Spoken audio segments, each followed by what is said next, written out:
আমরা প্রতিদিন চাল, ডাল, আলু, পটল থেকে শুরু করে জামা কাপড়, বই খাতা যাই ব্যবহার করি, এক কথায় বাজার থেকে আমরা যেসব জিনিস কিনে আনি সবগুলোই হচ্ছে এক একটি পণ্য। এসব পণ্য জায়গা জমি চাষ করে অথবা কলকারখানায় তৈরি করা হয়। তাই জায়গা জমি, যন্ত্রপাতি, কলকারখানা এগুলোকে বলা হয় পণ্য উৎপাদন যন্ত্র। এই জিনিসগুলো মানুষের ব্যক্তিগত সম্পত্তি। এগুলোর মালিকরা তাদের নিজেদের ইচ্ছা মতো জমি চাষ করে অথবা কলকারখানা চালু রাখে। জমি বা কারখানা যার, সেখান থেকে তৈরি হওয়া পণ্যের মালিকও হয় সে। মালিকরা শুধুমাত্র লাভের জন্য সেগুলো খাটিয়ে পণ্য তৈরি করে। এখানে জমি বা কারখানা হলো তার পুঁজি বা ক্যাপিটাল। কারখানা মালিকের পুঁজি হচ্ছে তার কারখানা, আর জমির মালিকের পুঁজি হচ্ছে তার জমি।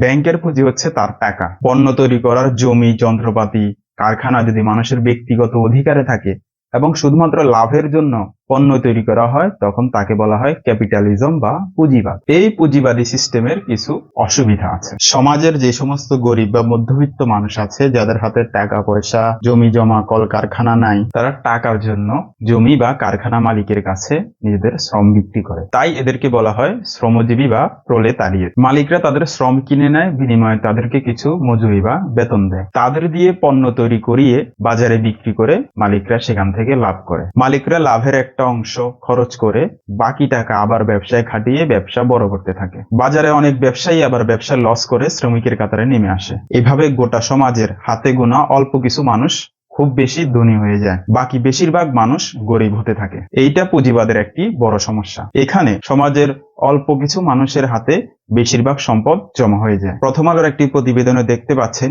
বিশ্বের 63% সম্পদ মাত্র 1% ধনীর হাতে। বাজারে যেসব পণ্য পুঁজিপতিরা তৈরি করে তার বেশিরভাগই কেনে শ্রমিকেরা। কিন্তু শ্রমিকদের আয় কমে গেলে তারা যখন সেগুলো কিনতে পারে না, যখন পণ্যগুলো বাজারে জমে যায়, তখন পুঁজিপতিদের লোকসান হতে থাকে। তখন মালিকরা কারখানা বন্ধ করে দেয় এবং শ্রমিকরা বেকার হয়ে যায়। ক্যাপিটালিজমের এই দুর্দশাকে বলা হয় ব্যবসা সংকট বা মন্দা। 1837 সালে আমেরিকায়, 1930-এর দশকে পুরো বিশ্বে এবং 2009 সালে গ্রিসে এরকম মন্দা দেখা দিয়েছিল। 1930-এর মহামন্দার বিভিন্ন ঘটনা চার্লি চ্যাপলিন তার মডার্ন টাইমস সিনেমায় দেখিয়েছেন। 1930-এর দশকে যে ভয়ঙ্কর মহামন্দা দেখা দিয়েছিল, তখন কোটি কোটি মানুষ বেকার হয়ে গিয়েছিল। ঠিক সেই সময়ে অস্টিন নামে একটি কার কোম্পানি তাদের ইতিহাসে সবচেয়ে বেশি লাভ করেছিল। পুঁজিপতিরা যেসব পণ্য তৈরি করলে তাদের সবচেয়ে বেশি লাভ হবে, তারা সেই সমস্ত পণ্য তৈরি করে। মহামন্দার সময়ে শ্রমিক, কৃষক, মধ্যবিত্তরা যখন বেশি দামে পণ্য কিনতে পারে না, তখন পুঁজিপতিরা মালিকদের জন্য বিলাসিতার পণ্য সবচেয়ে বেশি তৈরি করে। ধনীদের হাতে তখন অনেক টাকা। এই টাকা তারা ব্যবসায় খাটাতে পারছে না দেখে বিলাসবহুল বাড়ি গাড়ি কিনে তা খরচ করে। একদিকে কোটি কোটি মানুষ তাদের অন্ন, বস্ত্র, চিকিৎসা পায় না,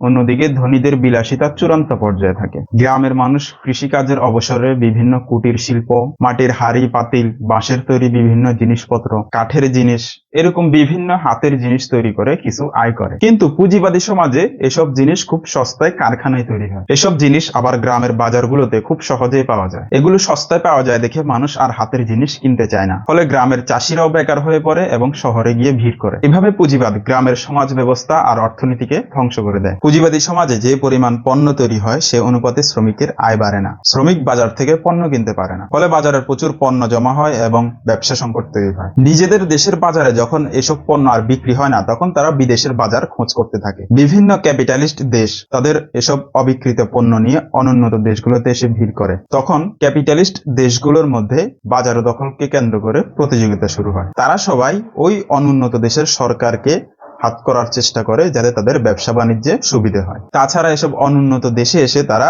সস্তায় পণ্য উৎপাদন করার কাঁচামাল এবং শ্রমিক পায়। তারা তাদের দেশের শ্রমিকদের এনে এসব অনুন্নত দেশগুলোতে চাকরি দেয়। ফলে তাদের দেশের বেকার সমস্যার কিছুটা সমাধান হয়। এই অবস্থাকে বলা হয় সাম্রাজ্যবাদ। আমাদের দেশের উপর এরকম বিভিন্ন সাম্রাজ্যবাদী দেশের প্রভাব আছে, যেমন ভারতীয় সাম্রাজ্যবাদ, চীন সাম্রাজ্যবাদ, মার্কিন সাম্রাজ্যবাদ। এরা তাদের ব্যবসায়িক স্বার্থে বাংলাদেশের বিভিন্ন রাজনৈতিক দলকে হাত করে তাদের দেশকে সুবিধা দিবে এমন রাজনৈতিক দলকে ক্ষমতায় বসানোর জন্য প্রতিনিয়ত যুদ্ধ করে। জমি বা কারখানা মানুষের ব্যক্তিগত অধিকারে থাকার ফলে এবং শুধুমাত্র লাভের জন্য পণ্য উৎপাদন করার ফলে পুঁজিবাদ সাম্রাজ্যবাদের জন্ম দেয় এবং সাম্রাজ্যবাদের ফলে আসে যুদ্ধ।